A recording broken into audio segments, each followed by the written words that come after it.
Cinderaras. Pada zaman dahulu, di sebuah kerajaan Janggala, hiduplah seorang raja yang bernama Raden Putra. Ia mempunyai seorang permaisuri yang sangat baik hati dan seorang selir yang cantik. Namun, kecantikan selir tidak sama seperti hatinya. Selir mempunyai sifat yang sangat iri pada permaisuri.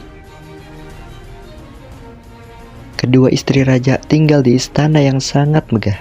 Selir mulai merencanakan kejahatan untuk menggantikan posisi permaisuri. Ia bekerja sama dengan seorang tabib istana untuk melaksanakan rencananya. Suatu hari, selir raja pura-pura sakit. Raja segera memanggil tabib. Setelah memeriksa keadaan selir, raja pun menanyakan apa yang terjadi. Duka, ada seseorang yang sudah menaruh racun pada minuman selir. Yang melakukan ini padaku permaisurimu sendiri. Sepertinya permaisuri ini ingin membunuhku agar... Mendengar yang dikatakan selir, raja sangat marah dan langsung memerintahkan patih untuk mengusir permaisuri yang sedang mengandung dan membunuhnya di hutan. Patih pun langsung membawa permaisuri pergi ke hutan belantara. Namun, patih yang sangat bijak itu tidak membunuh permaisuri. Ia tahu ini rencana jahat selir tersebut. Patih pun menangkap seekor kelinci.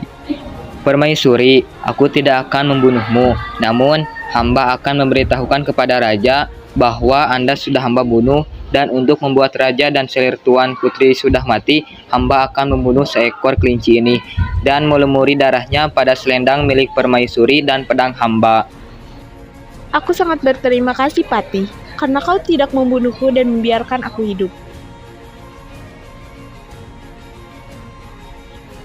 Setelah beberapa bulan, permaisuri tinggal di dalam hutan.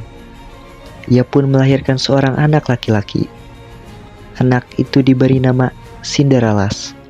Cinderalas tumbuh menjadi anak yang cerdas dan tampan. Sejak kecil, ia sudah terbiasa berteman dengan binatang. Suatu hari, Cinderalas sedang asik bermain.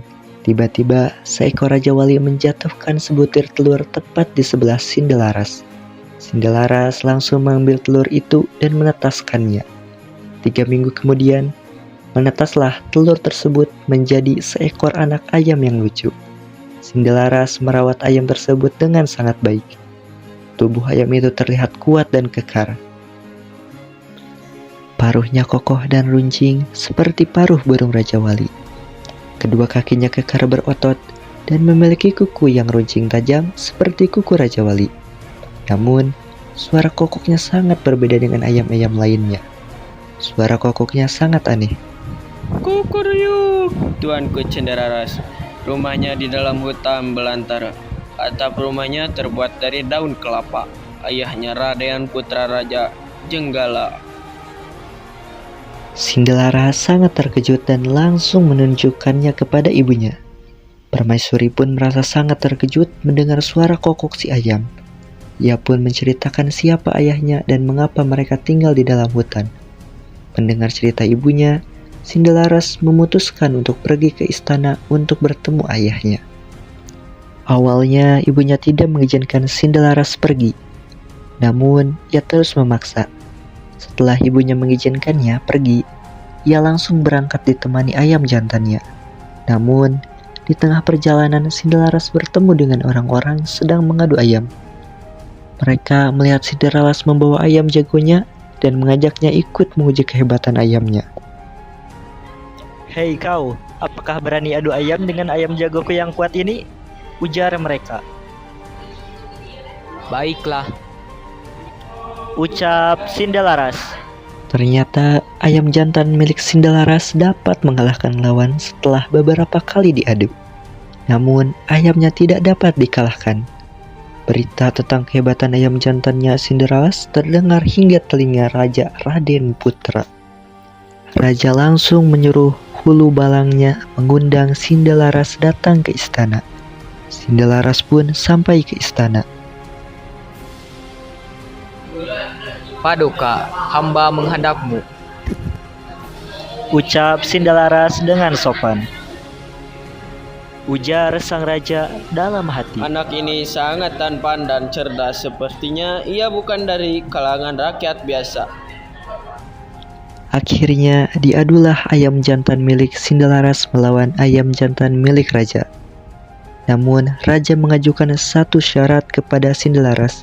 Jika ia kalah, ia harus bersedia menyerahkan ayam jantannya dan kepalanya dipancung. Namun jika ia menang, Raja Raden Putra akan memberikan setengah kekayaannya. 2 ekor ayam jantan bertarung dengan sangat gagah. Dalam beberapa menit, ayam jantan milik Sindelaras dapat mengalahkan ayam jantan milik raja. Penonton pun bersorak memberikan selamat kepada Sindelaras. Baiklah, aku mengaku kalah. Akan kuserahkan setengah kekayaanku menjadi milikmu, Cinderelas. Namun, siapa kamu sebenarnya? Sindelaras langsung membungkuk dan membisikkan sesuatu kepada ayamnya. Beberapa menit kemudian, ayam jantan tersebut mengeluarkan suara. Kukuruyuk, Tuanku Cendelaras. Rumahnya di dalam hutan. Atapnya terbuat dari daun kelapa. Ayahnya adalah Raden Putra. Benarkah itu? Tanyanya sambil heran dan penasaran. Benar sekali Baginda, hamba Sindelaras, putra dari Permaisuri Baginda. Jawabnya dengan tegas. Raden Putra sangat terkejut mendengar suara kokok ayam Sindelaras. Raja Raden Putra langsung memanggil Patih. Patih pun langsung menceritakan kebenarannya. Aku sudah melakukan kesalahan dan memberikan hukuman kepada permaisuri yang tidak bersalah. Aku akan memberikan hukuman yang setimpal kepada Selir. Ucapnya menyesal.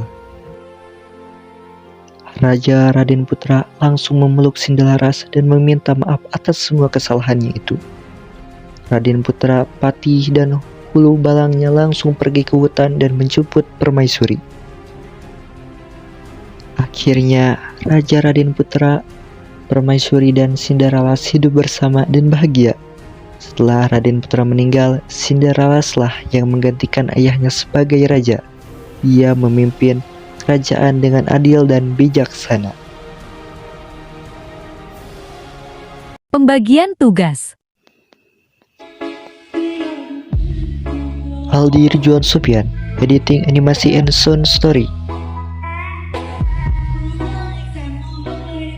Tanza Marwa, pengisi suara permaisuri.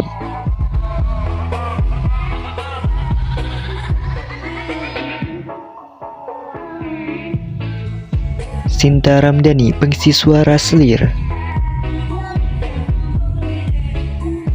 Mustafa, pengisi suara Sindelaras. Rido, pengisi suara Ayam dan Raja.